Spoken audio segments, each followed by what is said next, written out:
Hello and good evening to everyone as we are again speaking to you from different parts of the world. So today we're talking about perspectives on long COVID. And this is likely to be a series of talks because this is quite a broad area.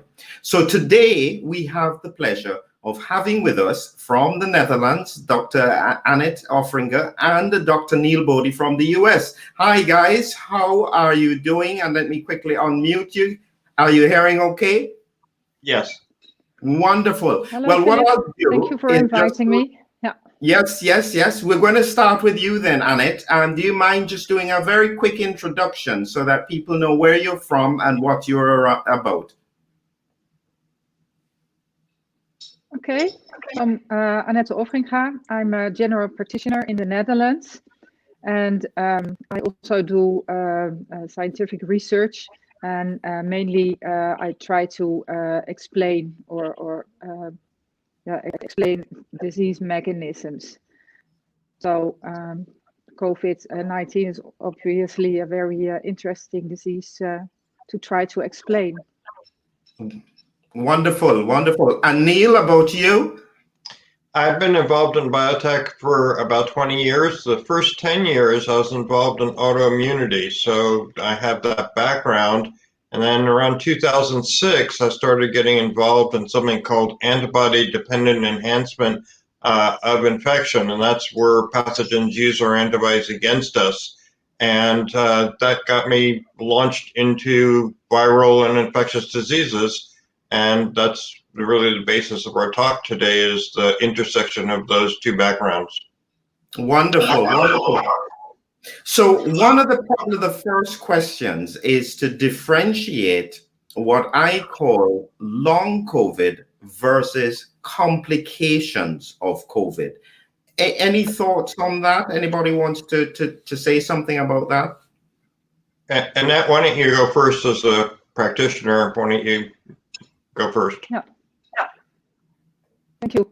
What I see almost often in my practice is patients who are still tired after recovering from COVID. Sometimes they go back to work for 1 or 2 days, and then they get sick again, get a fever again, can't walk the stairs anymore. And then they are sick again for a week or maybe sometimes 2 weeks. And then they go back to work again and for 1 or 2 days, and then it starts all over again. So I think that's an ongoing process, either related to the virus or to the excessive immune response, disruption of the immune system. So I think that is an ongoing process, which I would call long COVID. And complications, I would think, would be consistent problems that have arisen from the COVID period. Yeah. What I guess I was trying to differentiate, and I guess Neil will come in and give his perspectives, is that if you imagine that someone had COVID, they were in intensive care, thankfully they recovered, but they've got lots of lung or heart damage beyond the infection, and they're struggling with their breathing. I'm not sure if I would consider that specifically long COVID. I would think of that as a complication of the infection. Is that about right, Neil? Yes. I mean, I think that how I'm differentiating the two and using the term, people started calling it first long haulers, and now we just really are calling it long COVID, which I think are sort of the same thing, is that there's an activation of the immune system, and you are getting more what appears to be autoimmune-like symptoms, sort of like a seventh version of lupus or something like that, where either due to molecular mimicry, where part of the virus looks like a cell protein, or there's been such breakdown of so many cells at once that you get immune activation the way you would in lupus or connective tissue disease. So I'm looking at long COVID more as an example of what appears increasingly as we find autoantibodies and autoantigens and reactions and the type of markers that we associate with autoimmune diseases to be a new form of an autoimmune disease. So I can understand the perspective with regards to autoimmunity, but Annette, you probably have a slightly different take on some of these symptoms. What are your thoughts? Well, of course, I can only speak about the patients that I have seen, and luckily, none of my patients has been admitted to the intensive care unit. So I don't have patients that have been severely ill with COVID, but I do see patients who have severe fatigue, so much fatigue that they cannot function normally. And those patients normally have a normal lung function, normal EKG, normal laboratory values. Everything appears to be normal, but they can't climb a stair.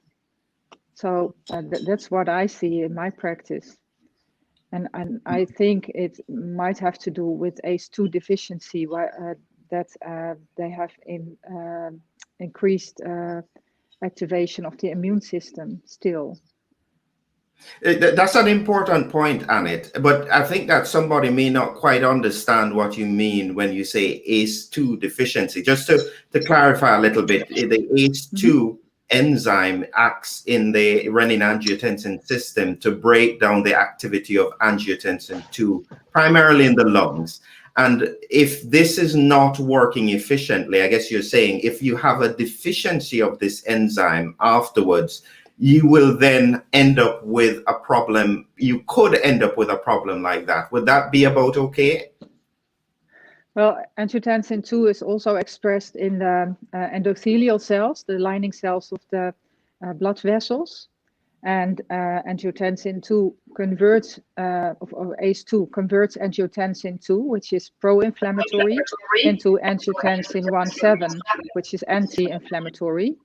So that means that if you have a deficiency of angiotensin 2 converting enzyme, then you will have excessive immune response, excessive inflammation. And I think people end up with that when they have an ACE2 deficiency. And the virus, SARS-CoV-2, binds to ACE2 to enter the cell, so that induces ACE2 deficiency. Yeah, that's an important point. And what we do see, or what the research seems to be suggesting, is that whilst we mention some of the common symptoms like the fatigue, I guess their headaches, there are also very, very strange neurological symptoms that patients have. And these are ongoing for weeks, for months almost, for some people up to 8 months. Any thoughts about why? Is that also immune activation? Any thoughts, Neil? Well, again, I mean, this is my 38th year of emergency and critical care veterinary medicine. And so I've dealt with decades with feline coronavirus. And I have a patient right now that can't stand because it has the feline coronavirus infecting the central nervous system. So it appears that the area where the virus gains entry into the body is by the olfactory bulb, and the neuroepithelial cells, they express 600 to 800 times more ACE2 than any other part of the body. So that's why you lose your sense of smell as an early sign of COVID. That's also a way that you can get into the brain. So again, I don't think that we fully appreciated how much involvement of the central nervous system we're probably going to have in COVID patients, and what the fallout of that's going to be in the future. Now, Chris has asked a question on that line, which is to do with the damage associated with molecular protein cascades and maybe some low-grade encephalomyelitis. Any thoughts on that, Neil, running on from what you just said? Well, that gets down to, again, how much is as a result of scar tissue and damage from the virus itself, and how much is as a result of the autoimmunity. I mean, I've opened up cats, I've done necropsies on cats that have died of feline infectious peritonitis, and they've got granulomas all over the place. Like every organ is covered with these white spots, and the amount of damage is just unbelievable. And I can remember as a young veterinarian in the 1980s thinking, thank God that people can't get this disease. And now, unfortunately, we've got our version of this. But, you know, again, I mean, we may either have complications due to chronic COVID infections, and then also as a result of autoimmune problems from people that have recovered from COVID. Yeah, good point. And Annette, any thoughts with regards to some of the neurological manifestations, which are, would you even put fatigue in that group? Is fatigue neurology, or is it just something else? That's an interesting question. I think consider fatigue dysregulation of homeostasis, which has to do with the production of nitric oxide or superoxide. Angiotensin 2, which is pro-inflammatory, induces the production of superoxide, which causes the mitochondria, the energy organs of the cells, to produce less energy. And that you can imagine that is a problem in the entire body. So not necessarily only in the nervous system. So I don't think it's located somewhere. I think it's a metabolic problem. Yeah. And I guess then in terms of, because you had mentioned the issue with regards to shortness of breath, which does seem as though that's definitely a real problem for a lot of people. They struggle to do things that they had done before. Is this something from your own experience that you see gradually improves over time, or does it stay relatively fixed? Well, I think in most patients it gradually improves, but it can take a long time, and in some patients it doesn't improve. I've been treating patients with chronic fatigue for years, apart from COVID, and sometimes it just gets worse. And so it raises the issue of when we think about some of these complications, because we have some of these other conditions, chronic fatigue syndrome, probably even things like fibromyalgia. These have been around with us for a long time, and it took the medical community a long time to recognize even these diseases as diseases. Is this going to be a similar pattern with long COVID? Are we likely to ignore patients? Well, as a scientist, I tend to work with a worst case scenario. So that means that I continually hope that I'm wrong. But I think that it's important also for my patients that I consider what can go wrong, so that I can act accordingly. So perhaps it's not the best question to ask me, because I only work with a worst case scenario. But what I think of chronic fatigue is that it's mainly caused by excessive immune activation, excessive inflammation, and reactive oxygen species that are produced then, so oxidative stress. So I think we should consider treating with superoxide scavengers. Yeah, and we're going to come back to the treatment in a minute, Annette. But Neil, in terms of what you are seeing in terms of the lab situation, are there any patterns that are evolving from serum that can give us any clues as to what's happening with long COVID? We're seeing more evidence of autoantibodies, you know, partly as a result of just generally cellular destruction. And, you know, if you get a large number of cells dying or apoptosis, you know, then you've got a lupus-like syndrome going on. And we're picking up a lot of autoantibodies, but we're also picking up autoantibodies specifically to ACE2. Now, I was just reading a paper last night when I was preparing for this, and it was interesting because those antibodies are IgM of low avidity. They don't switch to IgG class. That is typical of what we call natural IgM antibodies.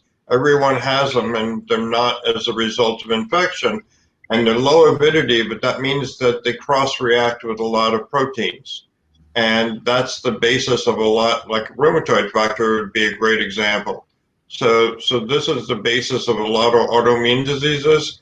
And I think that if this paper that I was reading is correct, then it's going to be that, you know, that natural IgM that we have that activates complement, that's going to be contributing to long COVID. And you know, again, complement activation probably is playing a bigger role than antibody dependent enhancement. And one thing, without trying to be too scientific, is the largest pool of activating FC receptors is on platelets. There's about 20,000 per platelet, and there's 500,000 platelets per microliter. That's an enormous pool. And I think that the thrombosis and other complications that you see of COVID as a result of immune complex activation of that FC receptor. Yeah, I mean, you're definitely touching on some of the I guess the molecular changes that occur in severe COVID. But what seems to be fascinating about the long COVID symptoms is that it oftentimes affects people who have milder disease.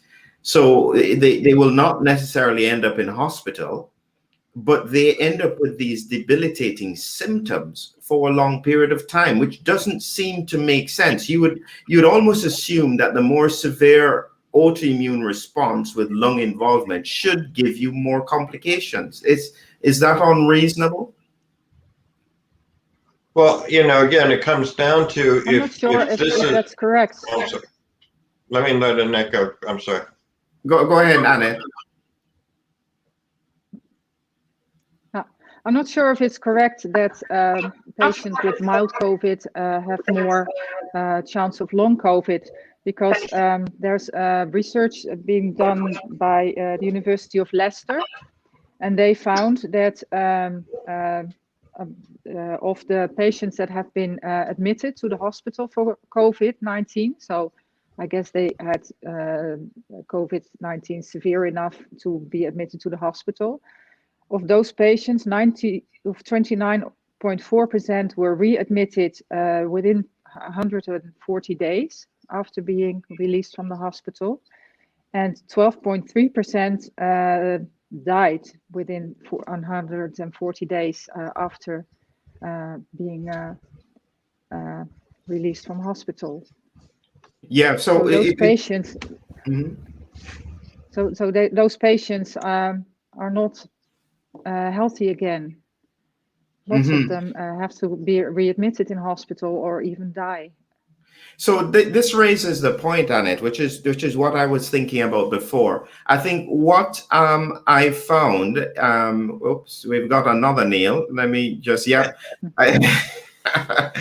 got you back. Yes. So I was just raising the point there. There was something I noticed that I found interesting when I was looking at anosmia. Now, anosmia, where they lose their sense of smell. And interestingly, what they were finding is that it was more common to occur in the outpatient groups of patients than the inpatients. It was almost twice as likely to happen in people who had milder disease. And that's what I mean in terms of some of the odd patterns that we can sometimes see. What I think Annette mentioned with regards to the readmissions and the risk, a lot of those patients I anticipate have complications associated with COVID-19. And it's difficult for me then to necessarily put them in the category of long COVID. I don't know what are your thoughts on that?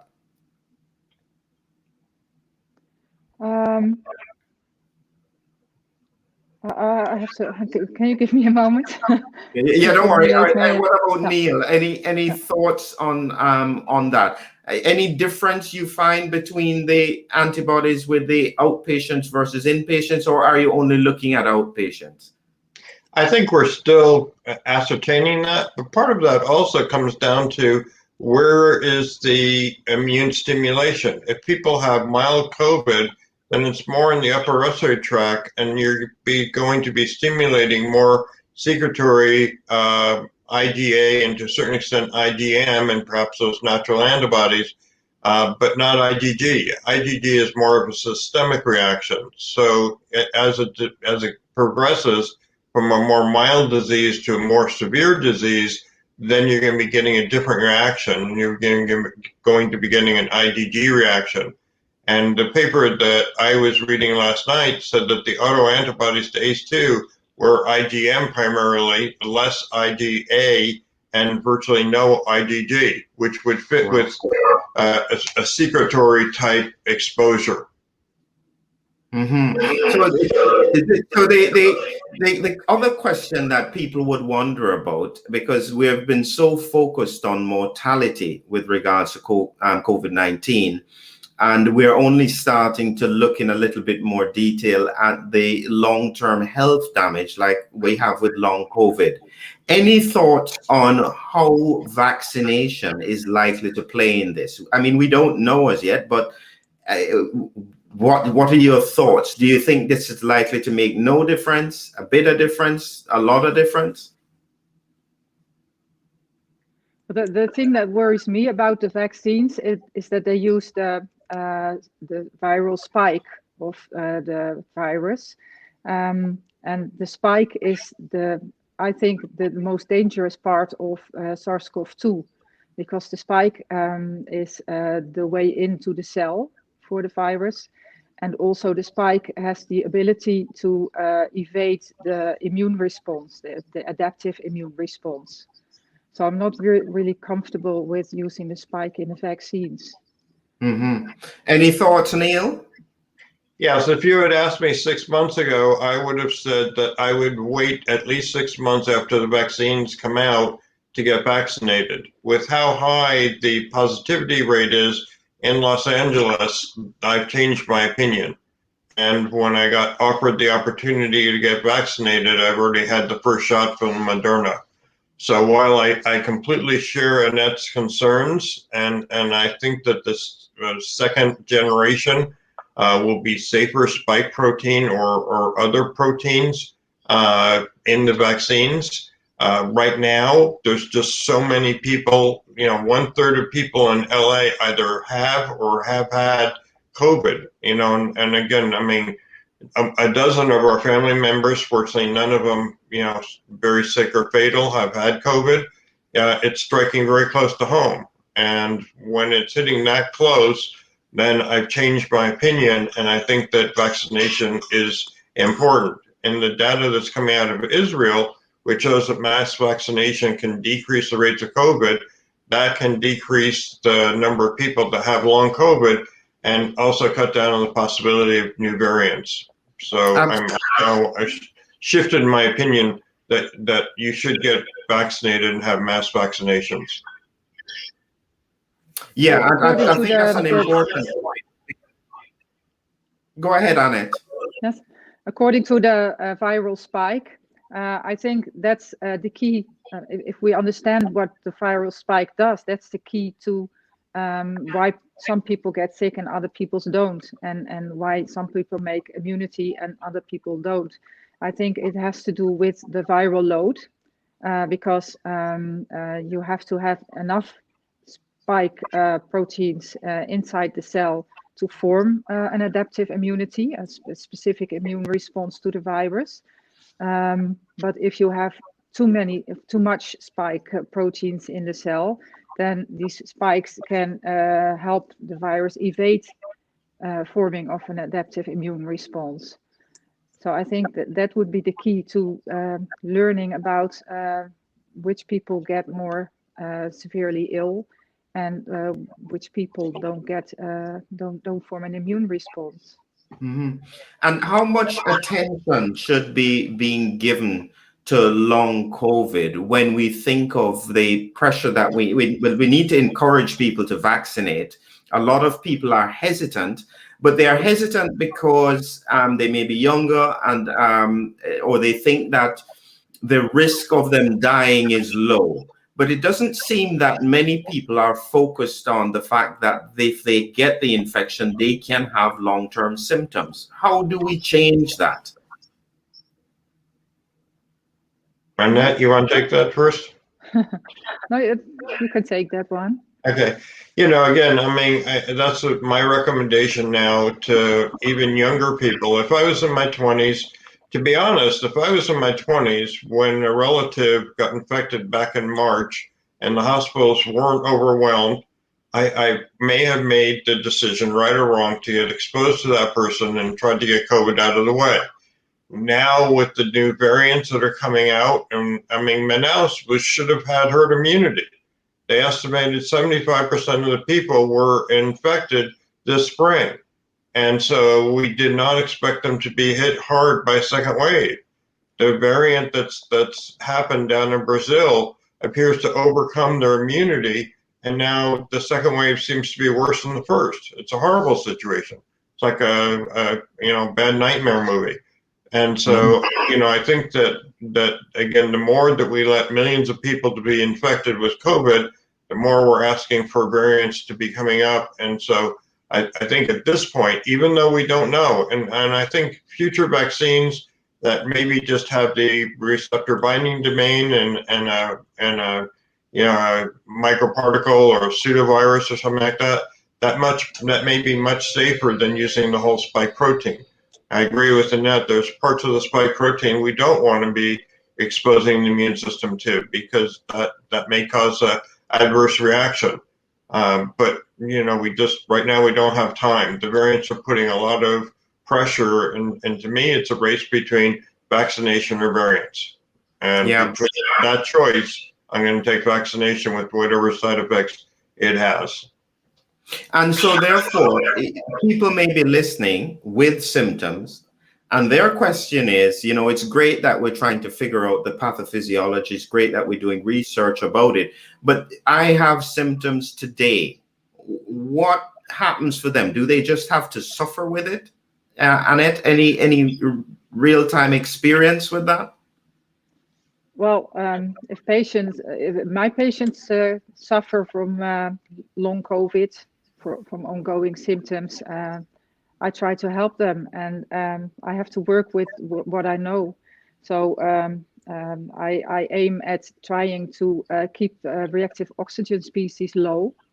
And what I can work with is, for example, angiotensin type 1 receptor antagonists, blockers, because they block the angiotensin type 1 receptor, which is pro-inflammatory and increases the production of superoxide. So it induces oxidative stress. So I can treat patients with those medicines because they are already on the market for high blood pressure.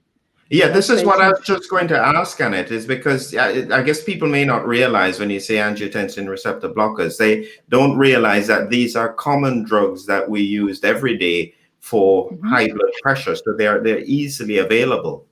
Yeah. Nitric oxide that reduces the blood pressure by relaxing the vascular vessel wall. And that's nitric oxide is activated by inhibiting the superoxide production, which is induced by the AT1 receptor. So if you block the AT1 receptor, you will reduce the production of superoxide and increase the production of nitric oxide. So that causes the blood pressure to decrease. And Annette, whilst you're talking there, a question has just come in about vitamin D3 for long COVID. Any thoughts about that? Now, I see many patients with low vitamin D because I have a specific COVID laboratory list. So my assistants know what to ask for when patients take blood for testing. And most patients have low vitamin D, but also before COVID, they had low vitamin Ds. And all vitamins are, you can consider them batteries. They have energy load. So if you have an immune activation and you have oxidative stress, then all vitamins will be depleted of their energy load. and can be decreased in the laboratory measurements. Mm-hmm. Yeah, I can understand that. And what about Neil in terms of upcoming therapeutics? I mean, Annette is focused on what we have here and now. Is there anything potentially on the horizon? Yes, there's one drug that was being developed for lupus that right now is not being developed, but it's soluble FC receptor 2B. That's the inhibitory FC receptor. And I hope that, to sort of go back to your other question, I hope that patient advocacy groups can get enough, pressure. I mean, when you look at what happened with HIV, the advocacy groups were very effective at getting a lot of political pressure and therefore also research dollars to be applied to that. And we've gotten much better treatments than we had, let's say, 20 years ago. So I hope it's not going to take 2 decades. I think there's so many people now, they're estimating 10% of people that have COVID may end up with long COVID. That's an alarmingly high number, and it's just going to grow. And so I hope that the patient advocacy groups can put pressure and help raise money. That's really what's needed to develop drugs. Unfortunately, human clinical trials take hundreds of millions of dollars. So, we need to try to have the advocacy groups make this a high priority with their politicians and get money freed up for research. Mm-hmm. Good point. And so, Annette, I'd be interested. One of the other things that seems to be working for COVID hospitalized patients is the use of steroids. Do you think that steroids could have any place in the context of long COVID? I'm not in favor of steroids. I know they have been proven to be effective in patients on the mechanical ventilation, and to a lesser extent in patients who get oxygen, but not in patients who don't get oxygen or mechanical ventilation. And what I treat is oxidative stress. The enzyme ENOS, endothelial nitric oxide synthase, produces nitric oxide when the inflammatory response is not activated. But when the immune response is activated, then the same enzyme produces superoxide instead. And steroids, they inhibit ENOS. So during inflammation, they inhibit ENOS from producing superoxide. But when the patient is resolving, then it inhibits ENOS from producing nitric oxide, which I would want them to make. Yep, I understand. That's why I'm not in favor of steroids. So in terms of your practice, is there anything else that you would tend to use for some of these patients that you found beneficial?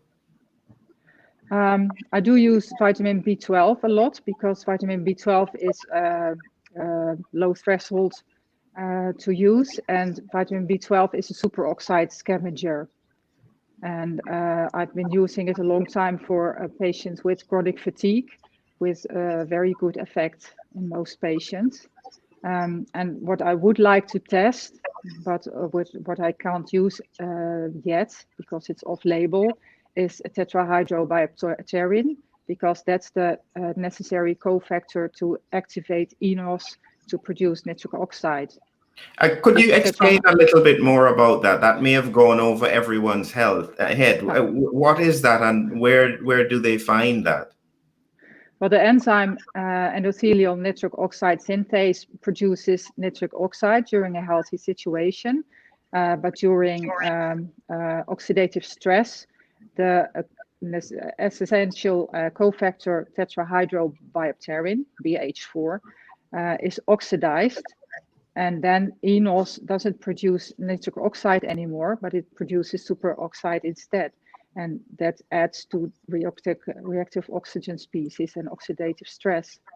So what I would want to do is to treat patients with angiotensin receptor blocker to prevent production of superoxide, and to treat them with BH4 to activate ENOS to produce NO instead of superoxide. Wow, that's tremendous, Annette. And Neil, I'm going to put this question in front of you that that has come up in terms of generally improving health in people who are generally not so healthy. Is this likely? Are we almost overthinking some of our treatments when in reality, if we just become a bit more healthy, we will reduce the risk of long COVID and the COVID itself? I'm sure that, I mean, there's so many studies that have shown to be exercising regularly is going to improve your health. I mean, the human body is amazing. Anything that we manufacture, a car, the more you use it, the more it falls apart. In the human body, the more you exercise, the better it gets. So eating right, which is hard during a pandemic, just drinking enough, if I'm practicing and I have an N95 mask on for 12 hours of a day, even though I'm trying to take drinking breaks, I find I'm not drinking as much as I should. I'm tending to eat quick, meals instead of things that were more healthy. So, am I acting as healthy as I was pre-pandemic? No, my diet consisted of primarily salads, and I was drinking a lot of water every day, and I was having more time to be able to exercise. So part of it is a result of the pandemic. It's harder to eat healthy and to stay healthy. But those are obvious answers. The more you exercise, the better you're going to do. And I'm taking, I again was low vitamin D, and I'm not quite sure where I am now, but I asked my doctor, and he said it's not going to hurt for you to be on at least a short course of, prescription strength vitamin D. Now that's something that people have to ask their own physician because they know their situation best. But in my situation, my doctor said I'll get you a refill of vitamin D at least when the positivity rates in Los Angeles are this high. Yeah, wonderful. Yeah. So as we come to the end now, I'm going to be asking you guys about where do you think we need to be going in terms of research and in terms of the prognosis generally for societies for long COVID specifically. I'll start with you, Annette. Okay, thank you. Well, I think we should consider a worst case scenario a bit more, because now we have the vaccines, but none of the trials have been completed yet. Not even the phase 1 trials have been completed yet. So I sincerely hope that the vaccines will work, but we're not sure yet. And we can't wait and do nothing for a year or 2 years and then find out that it didn't work like we expected it to. So we should consider the worst case scenario and keep on searching for other measures to defeat this problem. Yeah. And I think it's necessary to have a more structured research agenda, because everyone is trying to sell their ideas. Scientists are doing research, and sometimes it feels like they're selling Tupperware on social media or via press release. But I don't think it should be like this. I think that if research is good, then it should be known to all other researchers that is the some things have been found which are necessary to know. Mm-hmm. Yep, very, very good point. And Neil, any final thoughts from you?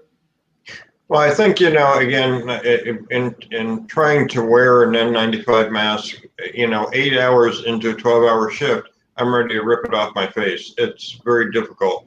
So we need to find some alternatives. There may be some things we can use, a prophylactic and intranasal prophylactic. But, I agree with Annette. There's too much science in COVID that's being done by press release. I'm not nuts about that. I'd like to have the data release first and the press release second, not the other way around.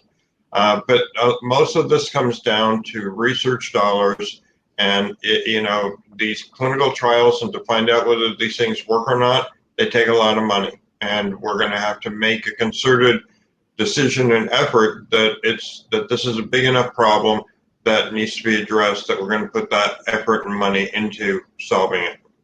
Wonderful. Thank you very much, guys.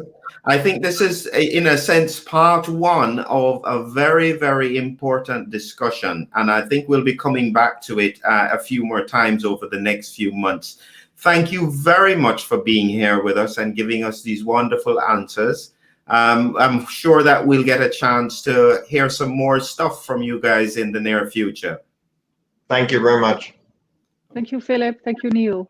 Wonderful. Thank you, Annette. Thanks for me, guys. Bye-bye.